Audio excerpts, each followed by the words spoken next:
Good afternoon. Welcome to today's event. My name is Lauren Remillard, President and CEO of the Winnipeg Chamber of Commerce. Unfortunately, Raj Patal, our current board chair, could not be here today. Before we start, on behalf of the Winnipeg Chamber of Commerce, I'd like to acknowledge we're gathered today on Treaty 1 territory, the traditional land of the Ojibwe, Cree, Oji-Cree, Dakota, and Dene nations, and the homeland of the Red River Métis. Reconciliation with our Indigenous communities is an important and ongoing journey the Chamber is committed to, and we challenge each and every one of you to join us on this journey. To learn more, please check out our Truth and Reconciliation Roadmap on our website under the Lead tab and under Policies and Reports. Today's Chamber Luncheon is exciting and a timely one, focused on creating and owning your business story with Kerri Twigg. We all love a good story. It's why we invest so much time into music, movies, and reading. So when you think about marketing your business, understanding marketing is storytelling. As we consumers are looking for companies that relate to us and who have similar stories to our own, those are the companies we pay attention to. And in a world with so much noise online and in life, it can be challenging for your business to be top of mind for your desired consumers. But a good story can help you do that. Today, Kerri is here to help you find your company's story and help you find effective ways to share it.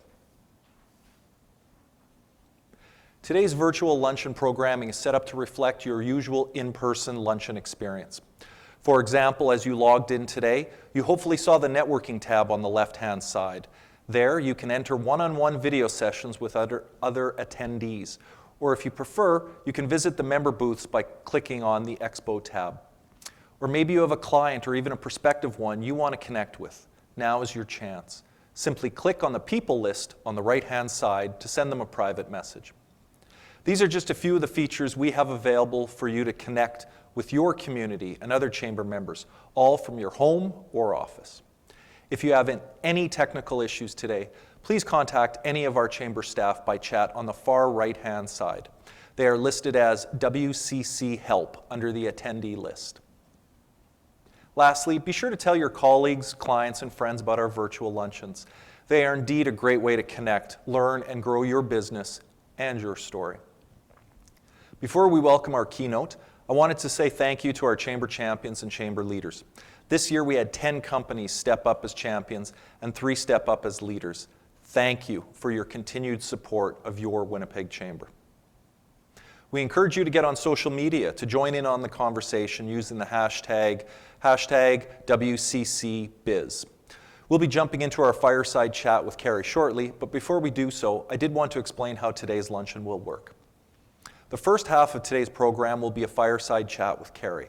For the second half, you as an attendee will be joining a breakout session with other members to discuss your own career and brand stories.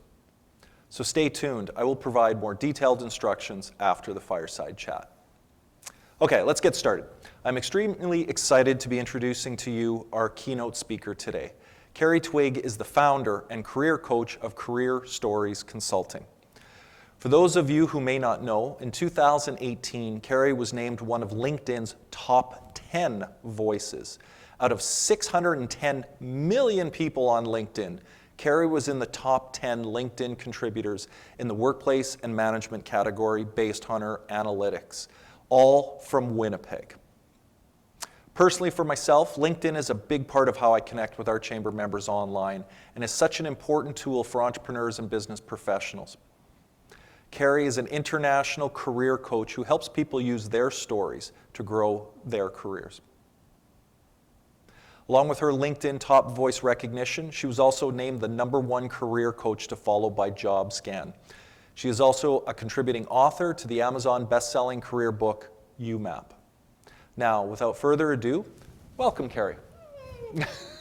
I'm sure they're all clapping at home, right? Yes, absolutely. I appreciate it. Thank you. Great to have you join us here today. So let's get right into the first question. Unfortunately, COVID has made job loss a reality for so many individuals. First off, how are you doing? And how has COVID impacted you and your business? Oh, well, my biggest worry about today is my hair. Yeah. So that's good. I'm in one of those weird businesses where COVID has been good for me in that I work with people who are rethinking their careers, they've lost their jobs, they're thinking about their next step, and I help them figure out what to do next. So business is very good. I think I'm all right. Like everyone is weird, right? Yes. So I'm more sensitive to things. You know, I have higher anxiety. I'm homeschooling half the time. My 11-year-old is home with me. So it's balancing all of that. That's a nice career change for you. Yeah, right? Yeah. Homeschooling. So, yeah.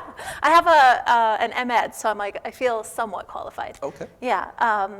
So good, but very aware of that, that I feel lucky, right? I know a lot of businesses and people aren't having this abundance of greatness. No, but I will say it's, with respect to the question, we're seeing so many people that through the COVID experience, they are really starting to ask themselves that question about, where they're at with their career. Even if they don't find themselves currently unemployed, people are taking the time now to reflect on saying, where am I at with my career and what's the next chapter, or is it a new story altogether? Yeah, absolutely. Yeah.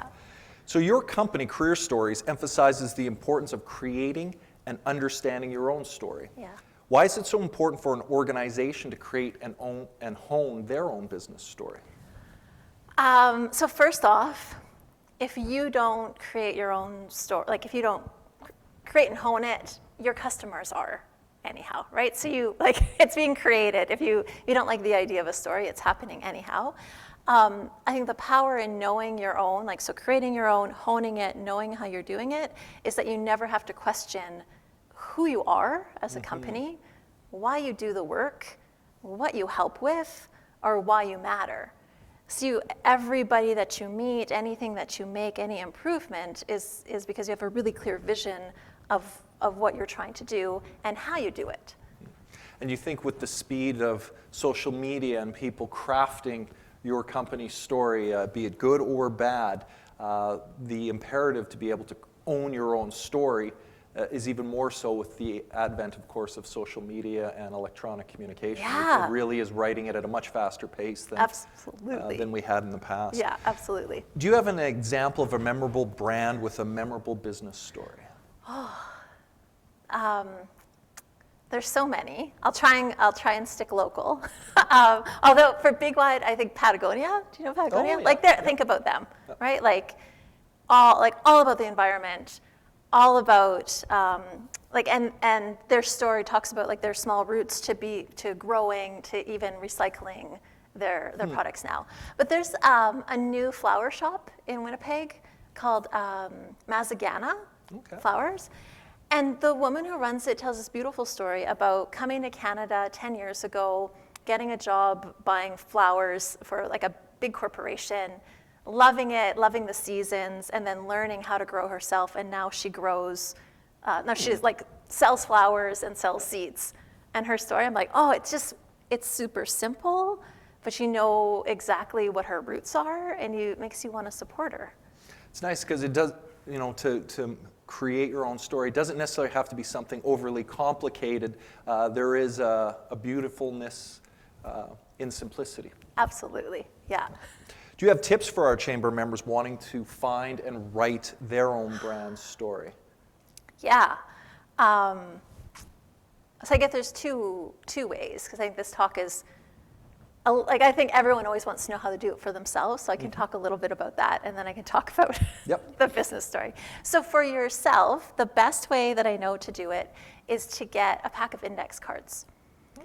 And just take your index card and get some alone time, maybe light a candle, you can make it a ritual, and then ask yourself, when did I feel the most alive at work? When did I feel great about what I was doing? When did it feel like time had stood still? And then write that moment and be as specific as you can, and then do that again the next day and do it for 7 days. Do you know? Do you have a moment? Do you have a... Oh. I'm putting you on the spot. Yeah, but do you have a moment of when it just felt good to be at work? Honestly, the day I joined the chamber, because growing up, I always thought to myself, you can have a career in almost anything. Yeah. You can have a job in anything. And again, my parents were very much of the opinion, find what's your passion, Yeah. and then it's not work. And I know that's a bit of a cliche, but really, when I arrived at the Chamber, for me, it was a perfect marriage of what I felt my skill sets were, but really where my passion lay. I come from a small business background. My parents owned a small business clothing store in South St. Vital, and it felt like home. It felt like Sorry. this just makes sense to me. It's my world, and I feel good. And people ask me all the time, what's the single greatest pleasure you take from work? And I said, it's in the individual stories of our members. When you are able to assist them, be it a permit issue or make a connection that they were having difficulty making, just seeing the joy and the reduction of anxiety, for example, if it's a negative thing that you've been able to help them overcome, just you go home and you feel a sense of accomplishment. You've moved the needle. Yeah, cool. So I think for you, if you wrote, so you're telling it a bit general, right? So if you could think about one business owner and one specific conversation, that's what you want to write on your card. Okay. Right? So it might be you met someone, they were having a struggle with something, and you're like, oh, here's the solution, and you remember it was at a coffee shop or whatever. So you write that specific. And it might be your first day too, because you said the first day. And if there was something on that first day, was it standing in your office? Was it addressing the staff? Do you know the moment when you're this feels... Well, there was one company in particular, and it wasn't early days, it was more recent than that, but they were having difficulty trying to get permits for they had expanded their business. And for the sake of the company, I'll leave the name off, but the individual called me and was in tears, worried about their ability of their company to continue to expand. They employed a number of university students. Just made a few phone calls at City Hall, and I got a call back from her. Yeah. She had pulled over to the side of the road and was equally in tears, but these were tears of joy, saying, we got the permit. Thank you very much. Now, like to believe that we helped in that regard, but again, and the joy you get from knowing that you've been able to help someone with their company, but then by extension, helping people that you may never meet, their employees. Amazing. Yeah. Yeah. So you'd write that story. So you could write that car story. You could talk about your first day office. So you write 7 of them. And then after 7 days, look at all the stories and go, what do they have in common? What skill did I use in all of these stories? And if each one is about advising, then you're like, okay, my super skills is meeting business owners where they're at, help to navigate and get them support, and that's what makes me happy. And that's your career story. Whatever titles and wherever you came from doesn't matter. The work that makes you the happiest is being able to do that, right? So it's really cutting through the noise Yeah. and the things that... Yeah. So that's what you're really good at. So anyone watching, that's the secret, is one story a day, and try and think about the stories you don't tell a lot, right? And being, the magic is in the specific. So if I can put you then Yeah. on the spot. Yeah. When you did the exercise with the 7 cards, what was your story? So mine is one that I would never share in a resume. I would never share, so do you know Rossbrook House? Yes. Okay, so I was working at Rossbrook House, used to work in the arts. And one day I showed up, I was running art programs through Art City there. I showed up and the kids were outside with a dog. And they were like, we can't do art class today because we have this dog. And he can't come inside the building, he's gonna get hit by a car. So I went inside, I found the executive director, she was in a board meeting. I interrupted the meeting and said, the kids have a dog, he's not mean, can we bring him inside? I'll be responsible if he pees or poos. And they say, sure. And so told the kids, come in, have the dog, and then we were supposed to draw self-portraits. But then we drew pictures of the dogs, of the dog. And then we put lost dog, and we put my cell phone number, and we went around the Rossbrook area, around Health Science Center, and we just taped up these posters, and eventually someone found the dog. And for me, I'm that was my zone, Yeah. I was me, and I had a bunch of stories of them. So I'm what I'm good at is meeting people where they're at when they have a problem, right? And then building something to solve it. Interesting. So that's what that's my See, story. right now as soon as you said dog, everyone Yeah. could connect generally, unless you're a cat person generally. Yeah.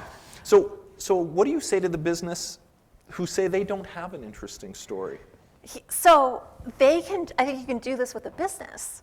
So I think and it might be you just think of your own role and everyone does it themselves, or as a staff, you get together and go, like, let's talk about like what our 7 defining moments in our business are.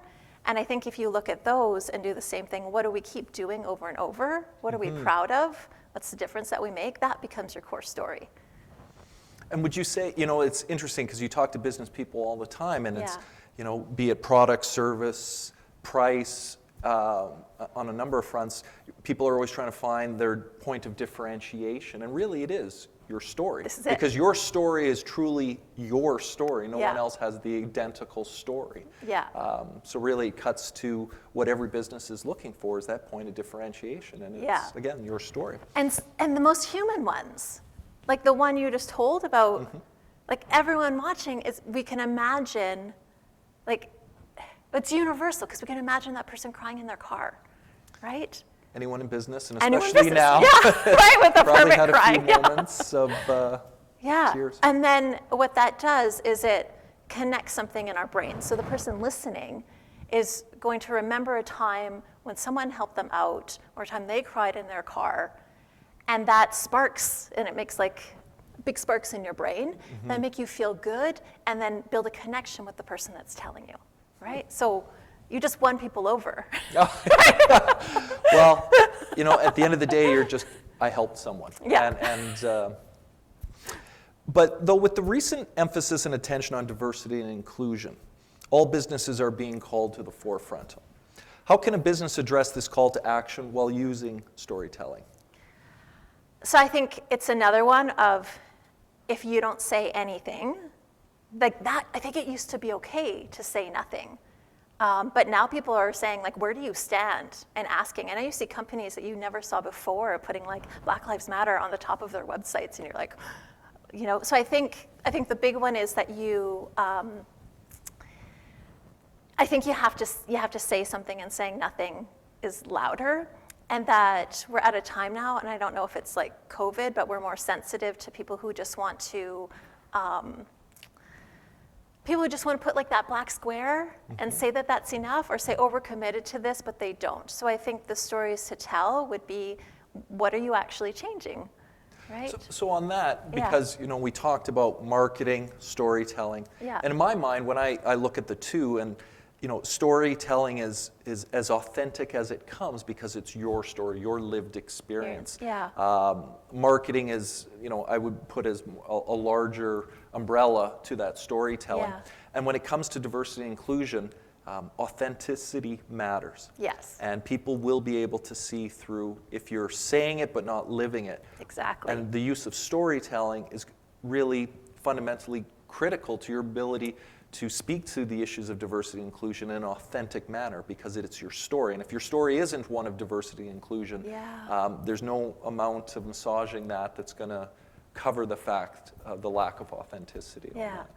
And it's not about being perfect, right? Like if your company wasn't doing great things before, right? Or didn't have a policy and didn't know, and you go, oh, we weren't aware, and now we're going to start to take action.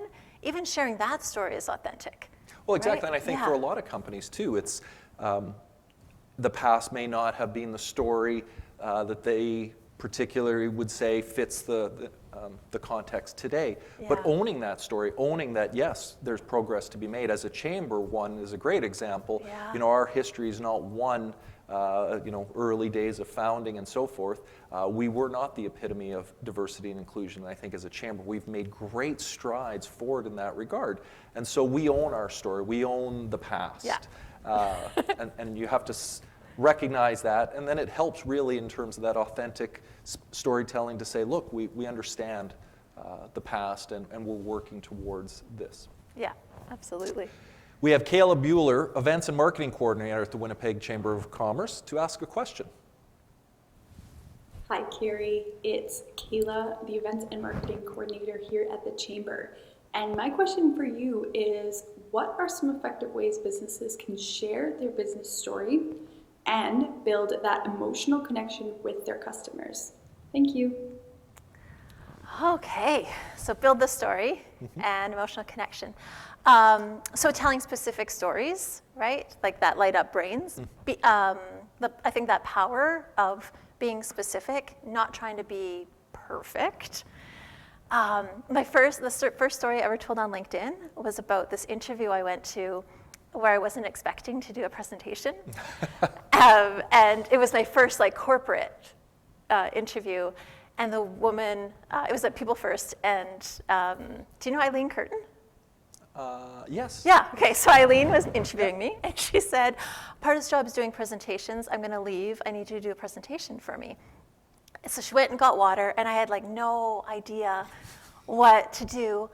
And she came back, and the only presentation I could think of was the one I did the day before. So I stood up and took a pencil, and I said, so this is how you check a child's head for lice. And I demonstrated it. So did that for the interview, but I shared that story on LinkedIn. And before I told stories about here's some resume tips, here's some interview tips, like good content, right?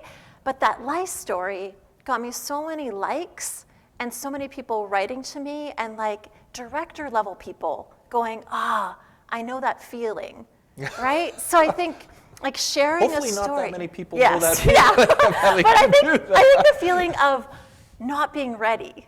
Oh. Right? There's you want something and you weren't expecting and you did something kind of stupid and embarrassing. But creativity and thinking on your feet is a core skill set that's required. I have to admit that would.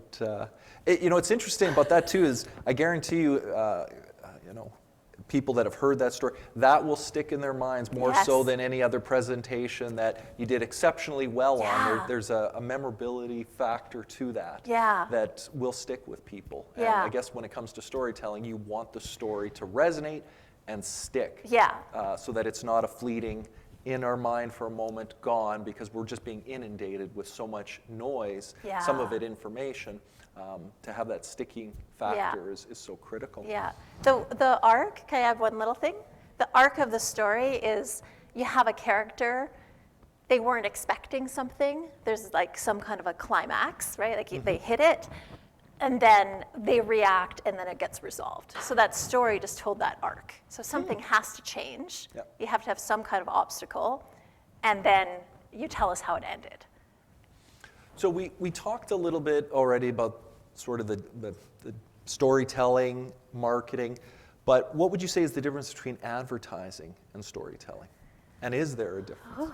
Well, so you can use stories in advertising. I think advertising is something that happens to you. If I'm driving or I'm walking and I see an ad, I didn't ask for it. It's kind of there, right? So you don't know what your relationship to the person is. When you tell a story, I think you do. And I think I don't think there's a narrator when we're telling a story. I think in advertising we have the narrator of, they're talking about the object or whatever you're selling. But I think when we're using stories, especially in social media or to each other, we're just sharing an experience. So to the point there where you're saying there's not a narrator, if I'm hearing a story and it resonates with me, do I start become a narrator of that story itself? Not necessarily telling the story, but interacting with that story, relating it to my own experiences, and by sense becoming like a co-narrator of that interaction between their story and my story. Yeah, because you, people say that's magic, right? I can tell you something, you're imagining it. If you go and tell my dog story somewhere, right?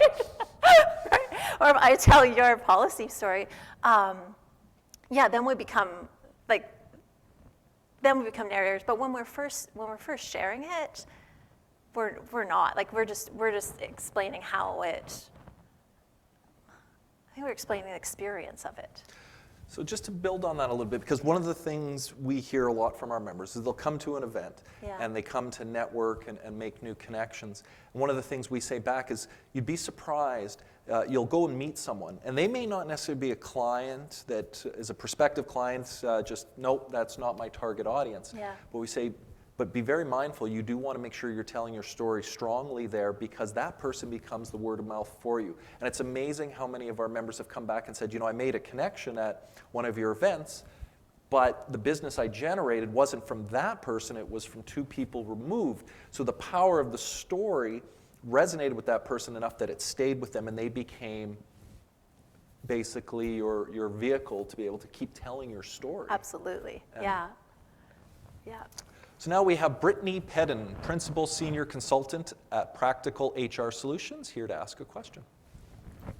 Thanks, Lauren. My name is Brittany Pedden. I'm the principal here at Practical HR Solutions and also a member of the Small Business Advisory Council. As a member of LinkedIn's top 10 voices, congratulations, by the way, that's amazing. You obviously know your way around the platform. So my question is, what are your top 3 tips for small business owners to best utilize their LinkedIn profiles? Thank you. I'm trying to get better at it myself, and I see our chair is phenomenal at utilizing the LinkedIn platform. So absolutely, that's a great question. All right, LinkedIn profile. So I think the first thing that I think small businesses do is that they just copy their about page from their website and stick it on their profile. No. When you're talking to people on LinkedIn, it's first person, it's person to person, right? So I think your profile needs to be written in the first person. It's great to go, hey, this is what I do, this is how I help people, give an example, tell a little story of when you've done it, a couple keywords, right? Known for, advising business, policy, like whatever it is. So I think that would be the first. Headlines, sometimes we'll put like owner of career stories, and people are like, I don't know what the name of this company, and I don't know what that means. Like that doesn't, Okay. Yeah, right? But if I put, I help people use their stories to find ideal work, then you go, oh, that makes sense. Or if I say career coach, so if your title doesn't make sense or there's more to you, use some other words in it to, help people understand. So, but most LinkedIn profiles are personal. Yeah. So you're suggesting make sure that even though it's a corporate profile per se, that it's more the individual than the company per se? Yeah, like for a company, each person knows what they do at the company. And it might just be like, I help solve your business solutions, or I answer the phone quickly and make you feel comfortable. But I think everyone should show up as what their role is. But I'm thinking for a small business person in particular that tends to be CEO, chief financial officer, cashier, IT support, like basically they're everything. So they are the company. Sometimes it can be challenging for them to not necessarily separate, but distinguish between the individual and the company entity unto itself. And it could, like for mine, I say I help people use, but that's what my business is and what I do. Okay. So I kind of talk about it like we're one and the same. But I think do you have a statement of what you think you do? I do, and it's more speaks to myself than say the chamber per se, but it's definitely something that I see, linkage obviously between the chamber and myself. Yeah, so people are probably going to come to the chamber or come to you because of you, right? Like we rarely. Now I feel the pressure. Yeah, no, but because they relate to you, there's something about you that's trustworthy. They've heard great things. I hope my that's mom's watching. But that's why, right?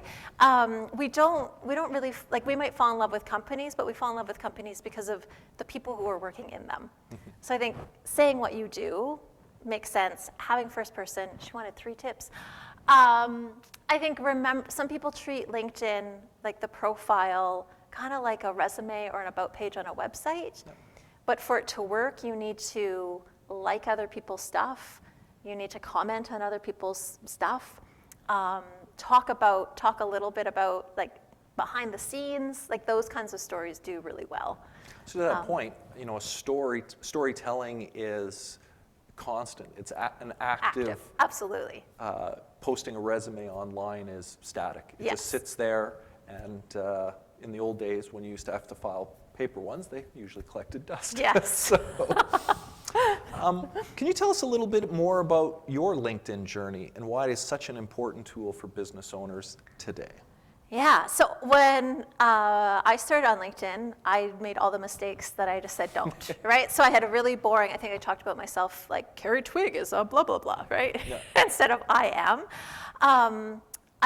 My posts were like, we're all wearing matching blazers in the office, like very, like, or I'm speaking here, like, so kind of like more like advertising. So more like, here, flash, I'm doing a thing.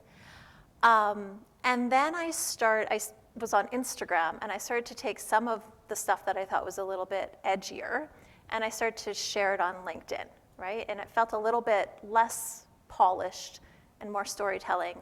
And when I started to do that, then people were like, you're really good at this, or like, I'm sending this to my family, or I'm gonna mention this in my class. So as soon as I started to talk about stories, it changed. I created a kind of persona of what I'll be on LinkedIn. So on LinkedIn, I do 3 things. I help people, so I offer resources and stories that have lessons. Yeah.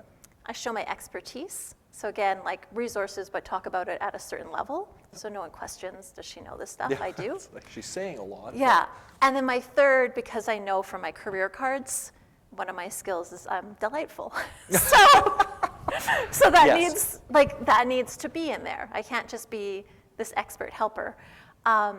So I started to share stuff where here's a bit of expertise, here's the behind the scenes, here's me dancing because I'm happy that someone landed. Here's a tip on resume. So I gave enough variety that even if you weren't looking for a job, you might still enjoy following me. I just want to say, if anyone seen Elaine from Seinfeld dance, you won't see me dancing Okay, on yeah. LinkedIn. I think I'll save the world from that horror show. That delightful would not be the would not be expression the that word, yeah. we'd hear quite often, though. As we discussed earlier, obviously COVID has impacted businesses all over the world. What are some of the strategies you provide your clients to navigate these difficult times? So what strategies? So I think it comes back to stories. That right now, especially if you're looking to get hired, right?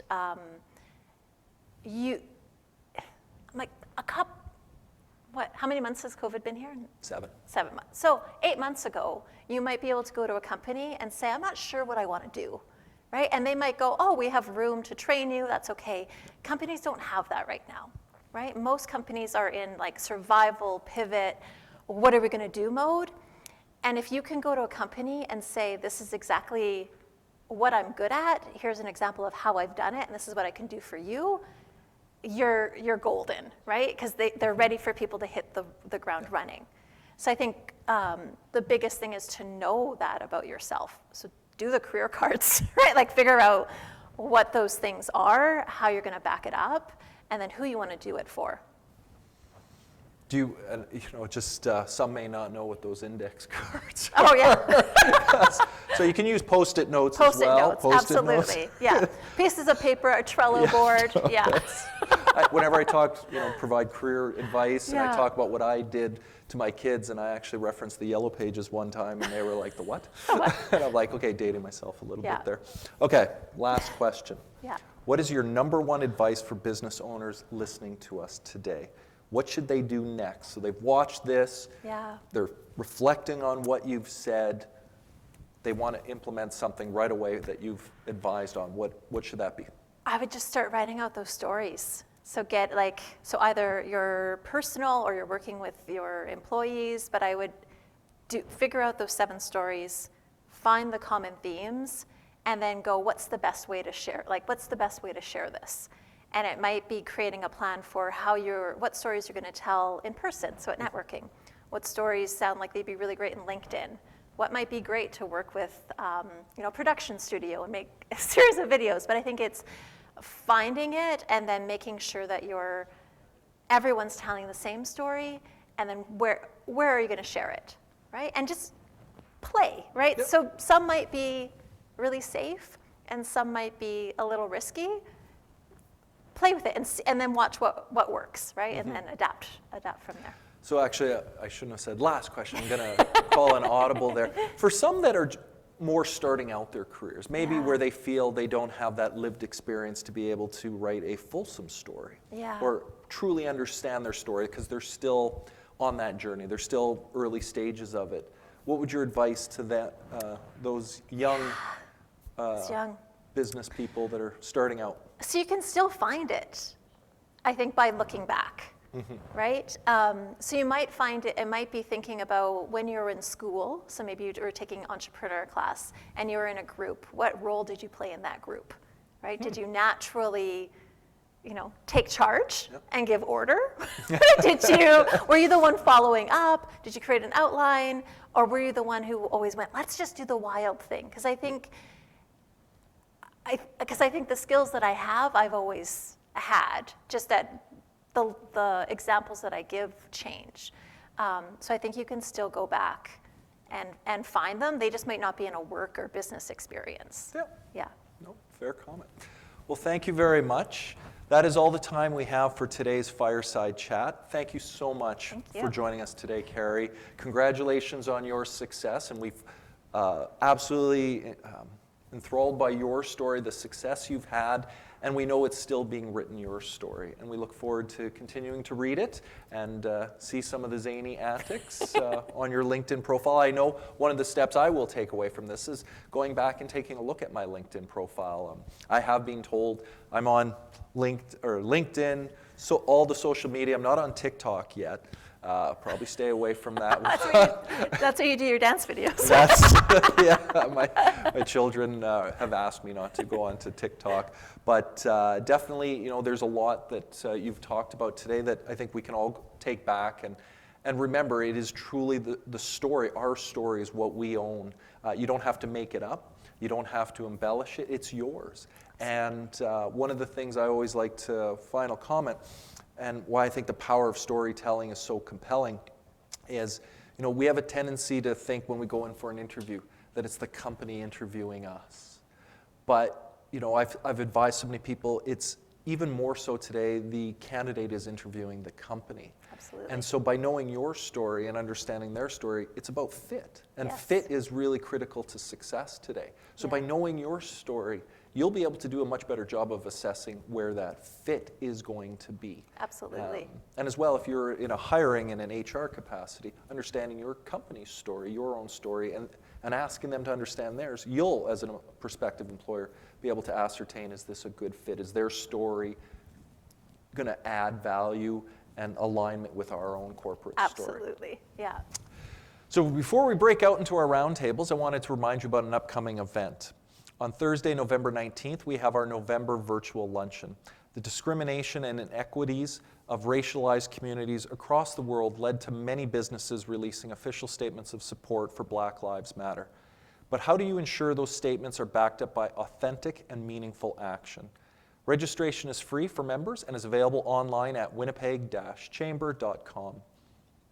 Now it is time to do more networking. Networking to share your story. Let's move into our breakout seminars. This roundtable is your opportunity to maximize this experience and debrief what you learned today and how you will apply the lessons moving forward in your business. Listen carefully. Here's how it's going to work. On the left-hand side, you will see a tab that says Sessions under the Stage tab.